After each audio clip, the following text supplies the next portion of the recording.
迎来到心灵咒语我的频道，我是星际律师和正平医师王丽慧。今天是我们16年抗老医师亲身实践专辑的第6集，要跟各位介绍是冷水浸泡，助您一夜好眠。关于这个冷水浸泡，我个人已经施行了半年，也是在美国抗老及再生医学会学到的。今天的内容会分成3个部分，第一部分先来跟各位介绍的冷水浸泡在身体里面到底产生哪些反应。第二个部分是要跟各位介绍呢，如何实施这个冷水浸泡，选择浸泡的部位，选择浸泡的温度，如何循序渐进，照顾自己的安全，但是又得到好处。第3个部分是要跟各位介绍呢，睡前如何简易的施行冷水浸泡，来帮助你呢能够睡得香，睡得稳。那么我每周都会上传一则新的影片，请您要记得订阅我的影片。第一部分先来跟各位介绍的科学实证，冷水浸泡到底在你的身体里面产生哪些反应。总共呢，它会有3个荷尔蒙的一个重要的变化。第一个叫做脑内啡，第二个叫做正肾上腺素，第3个叫做皮质醇，也就是肾上腺皮质素。第一个脑内啡它是增加，第二个正上腺素也是增加，第3个压力荷尔蒙正上腺皮质素它是下降。怎么样造成这个脑内啡的上升啊？当你的身体里面啊遇到冷的时候呢，它会觉得很痛，因为脑内啡是我们身体的天然止痛药，所以呢，它遇到这种压力的刺激、疼痛的刺激，它就反向的激发了你的止痛药去释放出来。这个天然的止痛药脑内啡呢，它不但可以止痛，而且呢，它叫做你的脑内的幸福分子，所以它就会带给你幸福感。这是不是就我们之前跟各位讲的 The Hormesis Effect？ 就是呢，太大的压力对你可能是一个坏处，可是微小适量的压力呢，其实是让你的身体有好处的。那脑内啡就是这样，你藉由一点寒冷的刺激，可以使你的脑内啡分泌增加，让你感觉到幸福，而且它有止痛的效果。那曾经就有运动员他骨折之后，骨折虽然痊愈了，但是疼痛却迟迟没有痊愈，后来他就是去泡冰水、泡冰海，在冰海里面游泳，就把他自己的疼痛完全的治疗好。所以我们可以知道脑内啡有这样的效果。听到这里，如果您觉得有帮助的话，请您帮我按个赞。那第2个部分是正肾上腺素，这个东西可以说呢，就是我们脑内的一种天然的安非他命。它可以给你新快感，它又可以让你非常的警觉，它又可以提升你的注意力。有些人的忧郁症啊，它是缺少血清素；有些人的忧郁症它是缺少正肾上腺素。所以呢，事实上冷水浸泡就适用于这种缺少正肾上腺素的忧郁症患者。我们可以做冷水浸泡来改善这一类人的忧郁的状况。正肾上腺素啊，在我们遇到一个紧急状况，比如说呢，遇到火灾遇到地震这样的时候呢，我们就会选择我们是要去打，或者是要逃。Fight or flight， 这是一个神经化学物质，这样的一个物质啊，通常带给我们的就是能量跟活力它不是只有在帮你应对说要不要打还是要不要逃，它可以保持你的能量状态，保持你的活力状态，甚至带给你新快感。然后第3个部分呢，就是冷水浸泡事实上是一个压力嘛，它会不会反而让你的压力荷尔蒙更提高呢？压力荷尔蒙就是肾上腺皮质素我们也可以说它叫压力指数。我们发现呢，冷水浸泡事实上是使你的肾上腺皮质素下降，它反而没有增加你的压力，它反而让你更加的舒压。史丹佛的研究就是认为说呢，其实心灵啊跟身体它们是连在一起的。如果你的身体越有弹性，适应力越好，你的心理啊就会越有弹性，适应力越好。那如果你可以适应冷的温度对温度的适应力越来越好的时候，你的心理对于情绪的适应力也就越来越好。所以我们现在来听一下史丹佛他的研究我把这个 reference 也放在这里。首先呢，他做了一个实验呢，他召集了他们本科生到这个大概14度的海水真正的这个数字是说 13.6 14度 C 左右的海水这算冷了吧，浸泡20分钟就好了。然后呢，他去分析对照组跟实验组他们之间的情绪状态不同，也就是说呢，浸泡前有填一份问卷，浸泡后再填一份问卷，发现这个冷水浸泡的实验组，他们呢在愤怒生气沮丧忧郁焦虑各方面的这些情绪大幅的改善，从问卷里面可以看出来。所以你可以看见呢，对于情绪的适应力变宽了，可能以前会生气的现在不生气了，以前会沮丧的现在不沮丧了现在不愤怒了，以前会感觉忧郁的现在不忧郁了，20分钟而已。我们再看第2个实验，他把这个水的温度把它分成3种，第一个是32度 C， 大概是常温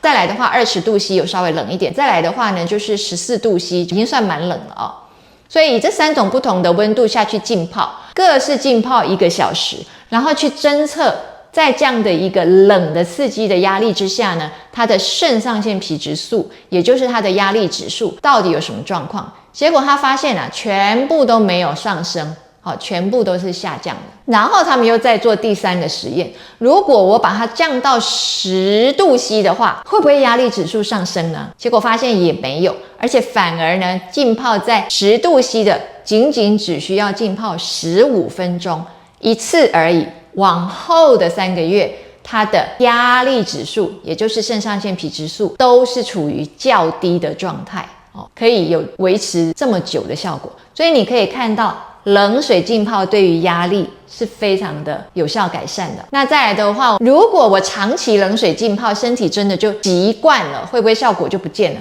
对于脑内啡来讲，确实根据研究，长期的冷水浸泡，你的身体适应习惯之后就不觉得痛了。你的天然的止痛药就是脑内啡，它也就不需要释放嘛，因为你不痛嘛。所以呢，脑内啡不会永无止境的一直增加。那么正肾上腺素呢，就没有这个情形。不管你是在如何的适应，如何的不觉得痛，它都可以每一次做，每一次就增加，可以让你仍然保持醒觉，很清醒，然后很清明，专注力非常集中，甚至有心快感。肾上腺皮质素可以舒压、降压、抗压，不但长期做有这种效果，就算是只有一次，它也可以有维持一定时间长度的效果。如果你担心你适应的太快，脑内啡不再分泌的话，那我们可以建议各位就是呢，你可以隔天做。如果是我的话，我是希望天天做，因为真的非常的舒服。那再来第2个部分，就是要跟各位讲到底怎么做啊。一开始的时候，建议你可以用20度C 开始，试个2分钟就好了。刚下去真的非常的疼痛，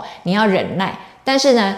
忍耐过后呢，你日久适应了之后，那个2分钟也就没有那么难受了。那你如果觉得20度C 对你来讲还是太大的考验的话，建议你就是从所谓的32度C 开始做。32度C 我们可以称之为是亚低温，因为它真的是蛮中性的啦，还蛮简单的。32度C 你可以适应之后，你再转到20度C 也没有关系。那20度C 的话，记得就从2分钟开始就好了，不要太多。你要知道你自己的心脏的状况，还有你自己的身体的状况，你最后还是要调到10度C 啊。如果你可以做到10到15度C 的时候呢，会对你的自律神经的作用会最大。接下来我们跟各位解释一下部位如何选择。建议你可以从脸部冷水浸泡开始，因为我们的脸可能比较没有那么怕冷，而且它是局部嘛，那你就可以把脸放在10到15度C 的冷水，从这样子开始尝试。脸的冷水浸泡好处是它会刺激副交感神经的作用，那副交感神经对于稳定情绪有非常大的帮助。副交感神经就是迷走神经，大家可以去看这一集哦。我们介绍迷走神经的时候呢，有介绍到它作用非常的大。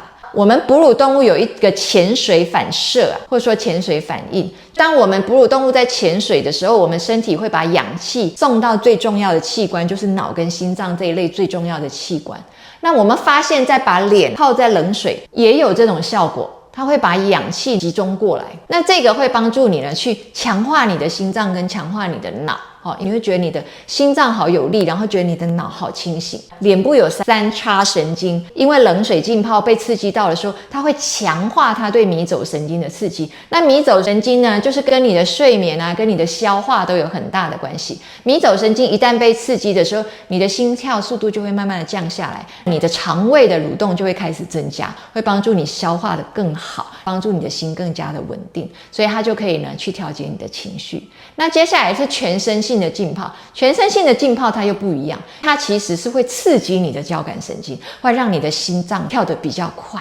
让你的血管收缩，让你的血压升高一点。为什么呢？因为它要去加强你身体的这些作用，你才能够维持你的体温。好比说呢，你在冷水里面的时候，你就会发抖嘛，也是为了要产热，让你维持你的体温。因为你是恒温性的人类，所以它要去把你的温度拉上来，它不要你降温，所以它就会更加的加速你的代谢，也因此会燃烧脂肪。因此我们如果讲说在冷水里面游泳跟在温水里面游泳，如果你想要燃烧脂肪的话，那一定要是冷水游泳池游泳，因为它会为了要保住你的体温，它会燃烧热量，燃烧脂肪，燃烧得更快一点，也会增强你的代谢速度。在温水游泳池游泳跟在冷水游泳池游泳，你的代谢速度是不一样的。你可以用你的 Apple Watch 去测量你的消耗的卡路里，也可以试 shower 啊，就如果你没有桶子可以泡，因为不是每个人家里都有浴缸，那你可以用冷水淋浴啊，或者是你去海边玩水啊，也有人泡冰。那事实上还有设备在做冰疗哦，请大家去看这一期，也有这样的仪器跟设备。那我们知道运动员会直接泡在冰缸里面，那个浴缸里面放很多冰块，这样直接就泡在冰块里面哦，也有这样的一个泡法。那最后面要跟各位介绍到的就是呢，如果你是一个失眠宝宝，你要怎么样一个最简易的方法来达到一个冷水浸泡这样的好处？如果你有泡脚桶的话呢，你就准备43度 C 的热水，跟准备20度 C 的冷水，你就2个泡脚桶，43度 C 的热水泡个2分钟，转到这个20度 C 的冷水3秒就可以了，这样交替泡。它就可以刺激你的自律神经，可以帮助你睡得更香，帮助你舒压。那你如果没有泡脚桶，你就用 shower 43度 C 的 shower 跟20度 C 的冷水来 shower 你的脚，一样是2分钟3秒钟，2分钟3秒钟，这样 shower 就可以了。那你说我的 shower 就没有办法有20度 C 啊？那就看你的 shower 是几度 C， 只要够凉就可以了。那比较建议的是说，因为现在有时候水塔在顶楼，所以它下来的时候水不够凉，所以我自己是会用一个桶子静置冷水，让它能够慢慢的降温。因为你在室内的话，它的温度会比较低，比你刚从水塔下来的水还要再凉一点。你静置个几天，它的温度是比较凉一点的哦。那史丹佛他研究是说呢，我们想要睡得香跟沉呢，你的核心体温是要下降的。我们知道我们的核心体温在清晨大概4点左右的时候是最低的，所以你是睡得最沉哦。我们会开玩笑说小偷就是那个时候行动嘛。那我们如果要入睡的时候呢，就要想办法从你的手脚啊去把温度把它散掉，然后你才能够核心体温稍微降一点嘛，35度8降到35度3就可以了，或是36度降到35度8也都算有降了。你是恒温动物，你不可能降太多了。如果你的手脚冷冰冰，你发现你根本就睡不着，因为你的手脚冷冰冰的时候，你的体温没有办法散热散出去。因此啊，健康人他要睡觉的时候呢，其实他这个表皮的温度是会比较高的，因为这个时候就是故意要让温度呢从这个体表释放掉，核心体温才能下降嘛。刚刚介绍给各位的这个冷热交替的泡脚法，就是为了要把你的核心体温降低。你只要能够把体温从体表释放掉之后，核心体温降低，你就自动切换进入睡眠模式了。谢谢各位，如果您觉得有帮助的话，请您帮我按赞、分享跟转发，谢谢。